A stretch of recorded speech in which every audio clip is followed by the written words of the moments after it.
Quiero agradecer la presencia del doctor Héctor Cortés Yacila. Él es investigador, secretario de investigación del Colegio de Tlaxcala. Y él también hace unos días, la semana pasada, tuvo una colaboración de las colaboraciones que tiene el Colegio de Tlaxcala con el sistema de noticias, donde hablaba precisamente de un tema que también ayer tratábamos, el tema de la obesidad y el sobrepeso. Hacía una reflexión sobre cómo la obesidad está influyendo en nuestra propia autoestima. Doctor, ¿cómo está? Muy buena tarde. Gracias. Buenas tardes. Gracias por acompañarnos esta tarde. Muchas gracias a ustedes. Doctor, usted hacía una reflexión en el comentario de esta semana respecto al problema que al que está enfrentando México. Somos ya un país con un número importante de personas con obesidad y también, sobre todo, haciendo énfasis a lo que se refiere a la población infantil. ¿Cómo la obesidad está afectando a nuestras niñas, nuestros niños en el país? Buenas tardes. México alcanza más o menos el 30-35% de personas obesas, pero lo más preocupante es la obesidad infantil, con más o menos 4.5 millones de niños en ese estado de obesidad infantil, sin contar el sobrepeso. Si contamos el sobrepeso a los niños, que corresponde a un peso mayor a lo establecido por la altitud, por la altura del niño, pues esto asciende más o menos a 5 o 6.5 millones de niños. Esto es preocupante en términos de dos grandes perspectivas. Primero, en términos de la salud corporal y mental del niño, y segundo, en las consecuencias sociales que trae este problema, ¿no? Adicionalmente a los gastos que por asistencia médica deriva el gobierno central o las autoridades de salud, etcétera, en el niño se presenta una gran crisis finalmente de autoestima, como consecuencia ya no de poder sufrir enfermedades, sino de no poder compartir con sus amigos juegos, ejercicios a los cuales les invitan sus amigos a seguirles. Sufren bullying, sufren molestias, sufren maltratos como consecuencia de casi enfermedad que padecen.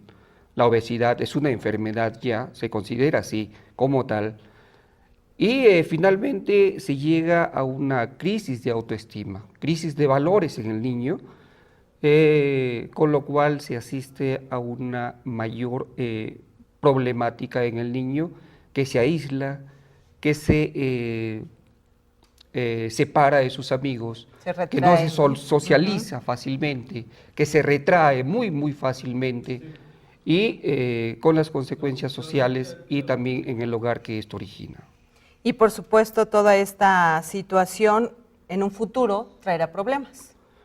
Mucho más aún si se considera el problema en términos de evolución creciente, ¿no?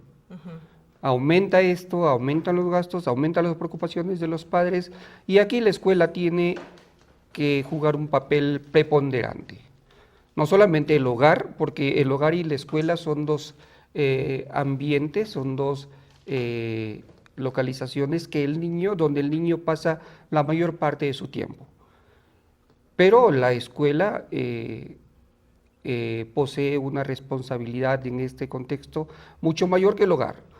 En el hogar de repente se priorizan situaciones de alimentación, de necesidades básicas insatisfechas, se priorizan a varios niños porque no es un solo niño, de repente se disipa la atención en varios niños y no se orienta cabalmente a la solución de estos problemas, o a una buena autoestima, o a una buena alimentación, o a una buena parte de ejercicios, y no al sedentarismo a los que generalmente ahora están acostumbrados los niños.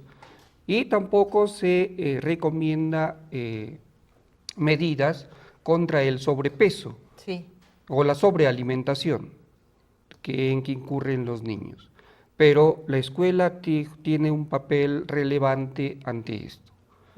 No solamente por el hecho de educar, de formar, de orientar en términos cognitivos, de conocimiento, de prácticas adecuadas de consumo, de alimentos, de bebidas, de ejercicios.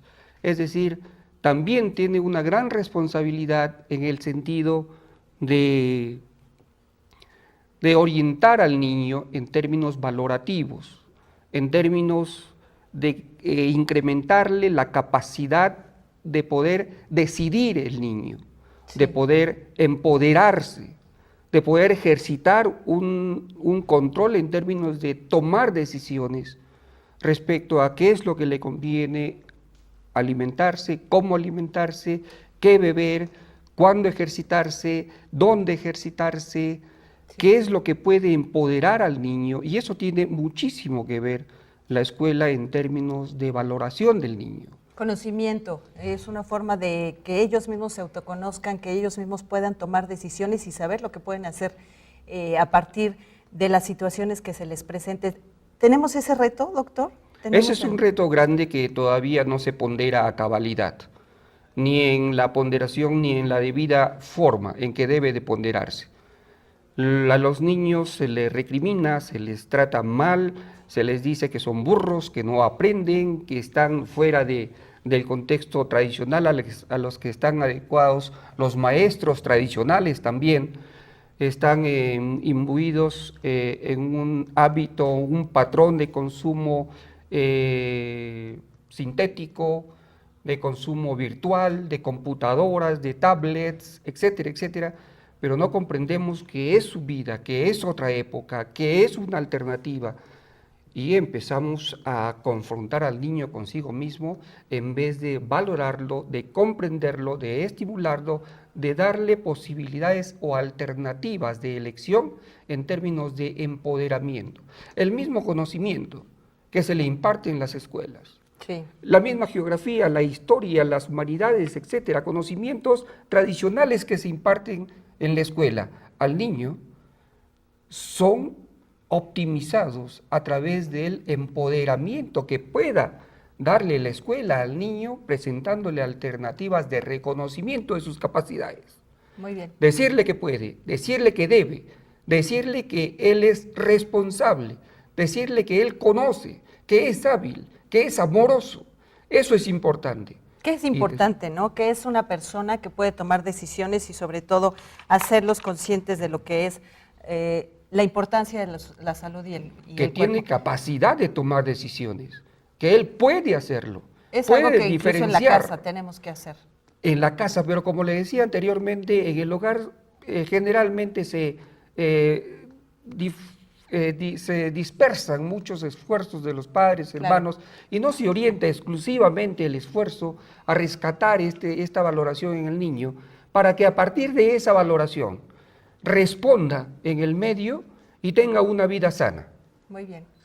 Doctor, es un tema muy interesante y sobre todo porque nos permitiría ir conociendo a nuestros hijos y también exigiendo esta parte de valorarlos y reconocerlos como individuos, porque creo que ahí también hay puedo decir que hay un cierto menosprecio por creerlos que todavía no tienen conocimientos, que no cuentan con herramientas para tomar decisiones. Pero ahí está un reto que usted nos deja y vale la pena, sobre todo que ayer hacíamos esta parte de reflexión que nos daba el doctor del IMSS, tomar conciencia de que este problema de la obesidad se nos está saliendo de las manos. Así y se está convirtiendo en un problema muy grave de salud pública. Epidémico, así es. Epidémico. Gracias, doctor Héctor Cortés Yacila, secretario de Investigación del Colegio de Tlaxcala, y por supuesto estaremos siguiendo sus comentarios. Lo invitamos a escuchar todos los martes en el Sistema de Noticias de Tlaxcala los comentarios de los especialistas investigadores del Colegio de Tlaxcala. Muy buena tarde. Buena tarde, muchas gracias. Gracias.